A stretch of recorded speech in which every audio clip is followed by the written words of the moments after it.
Hi friends, Mahanadi next week promo பார்க்கலாம். ராகினி அவங்க தம்பியும் பசுபதி போய் பார்க்குறாங்க, பார்த்து பேசுகிறாங்க.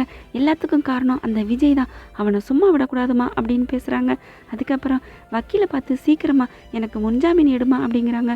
கண்டிப்பாக எடுக்கிறேன்ப்பா, தைரியமாக இருங்கப்பா அப்படின்னு சொல்லிட்டு வராங்க. அடுத்து வந்து இங்கே பார்த்தீங்கன்னா விஜய் வீட்டில் எல்லோரும் சந்தோஷமாக பேசிகிட்டு இருக்காங்க. போயிட்டு வந்த ட்ரிப்பை பற்றி பேசுங்க அப்படிங்கிறாங்க. அதுக்கப்புறம் காவேரிட்ட விஜய் சொல்லிடுறாங்க, நீ அங்கே நடந்தது, உன்னை தூக்கிட்டு போனானே பசுபதி, அதை பற்றி யார்கிட்டையுமே சொல்லாத, ஓ வீட்லேயும் சொல்ல வேணாம், என் வீட்லேயும் சொல்ல வேணாம் அப்படிங்கிறாங்க. ஏங்க அப்படிங்கிறாங்க. வேணாம், எதுக்கு கெட்ட விஷயத்த சொல்லிட்டு அவங்க மனசு கஷ்டப்படுவாங்க இல்லையா அப்படிங்கிறாங்க. அதுவும் சரின்னு சொல்லிட்டு காவேரி அங்கே நடந்த நல்ல விஷயங்களை மட்டும் எல்லாத்துட்டையும் பகிர்ந்துக்கிறாங்க, சந்தோஷப்படுறாங்க. காவேரி விஜயம் அந்யோன்யமாக செம்மையாக சூப்பராக அப்படியே நெருங்கி நெருங்கி காதை கடிச்சு பேசுவாங்க இல்லையா, அந்த மாதிரி அது பாசமாக பிரியமாக இருந்தால் தானே பேச முடியும். அப்படி பேசுகிறத பார்த்த உடனே தாத்தா ரொம்ப சந்தோஷப்படுறாங்க. பரவாயில்ல, இனிமேல் 2 பேரும் சந்தோஷமாக இருப்பாங்க, முன்ன மாதிரி இல்லை அப்படின்னு ரொம்ப பூரிப்படைகிறாங்க. அடுத்து வந்து பார்த்திங்கன்னா மறுநாள் நர்மதா வர்றாங்க. அங்கே பார்த்துடுறாங்க விஜயை பார்த்தோன்னே அப்படியே ஓடி ஒளிகிறாங்க.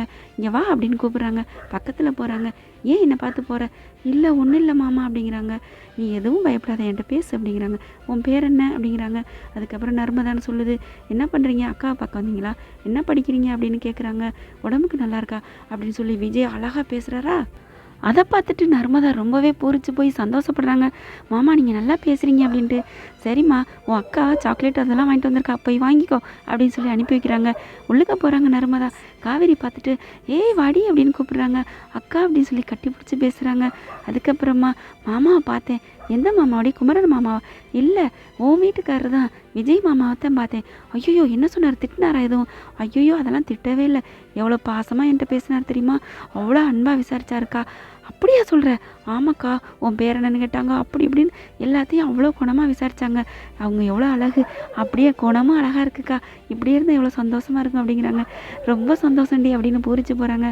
அதுக்கப்புறம் அவங்க நர்மதா போனதுக்கப்புறம் விஜய் வராங்க.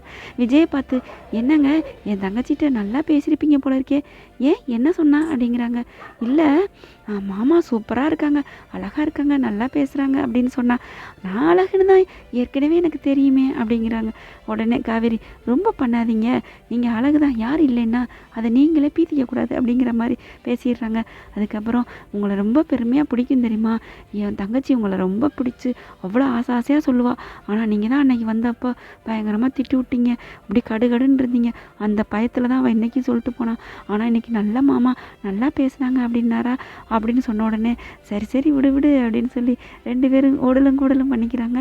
ஓகே ஃப்ரெண்ட்ஸ், உங்கள் பொண்ணான கையால் ஒரு லைக்காக போட்டு சப்ஸ்கிரைப் பண்ணிடுங்க. Thank you friends.